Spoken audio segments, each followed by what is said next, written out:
Shalom saudaraku yang terkasih. Sebelum menonton video saya ini, jangan lupa untuk like, komen, subscribe, dan share demi kelancaran tugas kuliah saya. Selamat menyaksikan. Aku mempunyai seorang sahabat, yaitu namanya Esther. Keingintahuannya tentangku sangatlah tinggi. Setiap kami berjumpa, ada saja pertanyaan yang dilontarkannya kepadaku. Dan biasanya, setiap ada pertanyaan yang diberikannya kepadaku, sebisaku ku jawab dengan sejujur mungkin. Namun kali ini, pertanyaannya sungguh amat berbeda dari pertanyaan sebelum-sebelumnya. Dia bertanya kepadaku, bagaimana aku mengenal Tuhanku? Sekejap aku terkejut dan terdiam mendengar pertanyaan itu. Tapi dengan tersenyum dan dengan rileks, aku mencoba menjawabnya. Jawabku demikian. Mulai aku berumur 10 tahun, aku selalu diantarkan orang tuaku pergi ke gereja untuk mengikuti ibadah bersama anak-anak sekolah minggu lainnya. Saat itu aku masih sangat kecil, dan di pikiranku sekolah minggu itu sangat menyenangkan, karena di situ kita bisa bernyanyi dan menari bersama-sama. Memang pada saat itu kami diajarkan mengenai firman Tuhan, segala hal yang dikehendaki Tuhan, dan juga larangan-larangannya. Tapi saat itu, aku belum sepenuhnya mengenal siapa itu Tuhan. Di mana itu Tuhan, aku pun tidak tahu. Namun seiring dengan bertambahnya usiaku, saat aku berusia 15 tahun, aku disuruh orang tuaku mengikuti katekisasi Sidi. Ya, di situ aku semakin mengenal Tuhanku secara lebih mendalam. Aku diajari tentang kasih, hukum Taurat, kuasa doa, firman Allah, dan masih banyak lagi. Pada saat itu aku sangat tertarik tentang penjelasan salah seorang guruku yang mengatakan bahwa doa itu sangat besar kuasanya ketika kita memintanya dengan rendah hati dan tulus. Saat itu pergumulanku sangat berat, di mana ibuku terkena penyakit kanker payudara. Sehingga hal itu membuat ibuku harus tetap dirawat di rumah sakit. Hampir setiap harinya aku selalu menangis melihat keadaan ibuku yang berbaring di rumah sakit dengan keadaan tubuhnya yang sangat lemah.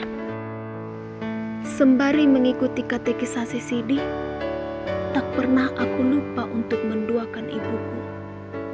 Aku doakan agar ibuku bisa pulih kembali dan bisa berkumpul bersama kami lagi di rumah. Karena aku selalu mengingat perkataan salah seorang guruku tadi yang mengatakan doa itu besar kuasanya jika kita memintanya dengan rendah hati dan tulus. Intinya, tiap saat aku selalu berdoa, dan di dalam doaku hanya ada satu hal yang kuminta, yaitu meminta agar ibuku dipulihkan. Hampir tiap minggu ibuku menjalani perawatan di rumah sakit. Suatu ketika, dokter yang menangani ibuku memanggil ayahku ke suatu ruangan, dan dokter itu mengatakan bahwa kondisi ibuku sudah semakin membaik, namun belum sepenuhnya pulih. Mendengar hal itu, hatiku sangat terharu dan bersyukur, karena ternyata doaku yang selama ini aku panjatkan didengarkan olehnya. Saat itu aku sangat bersyukur kepadanya. Walaupun demikian, ibuku belum pulih total. Aku tetap berdoa kepada Tuhan. Ku minta agar ibuku benar-benar dipulihkan, bersih dari penyakitnya. Setiap saat tak pernah aku lupa untuk mendoakan hal itu. Saat itu Sudah hampir sebulan ibuku dirawat di rumah sakit.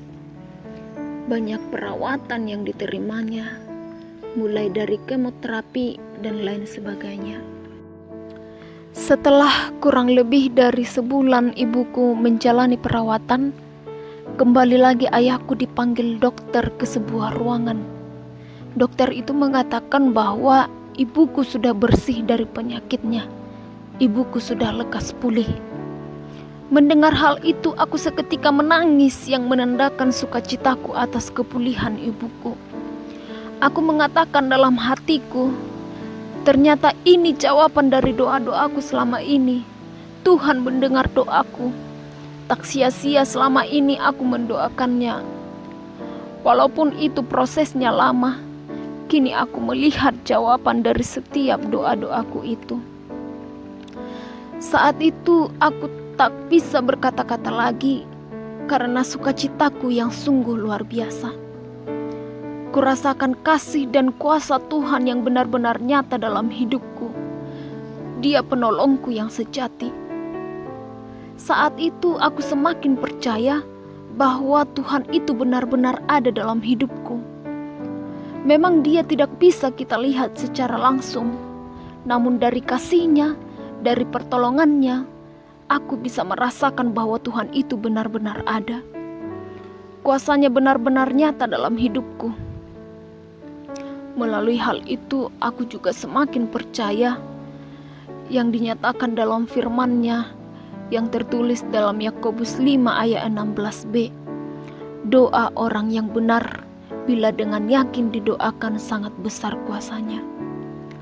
Sejak pengalamanku saat itu, yaitu mujizat Yesus yang benar-benar nyata dalam hidupku yang kurasakan saat itu, aku memutuskan dalam diriku bahwa aku akan menjadi pengikut Kristus yang sejati.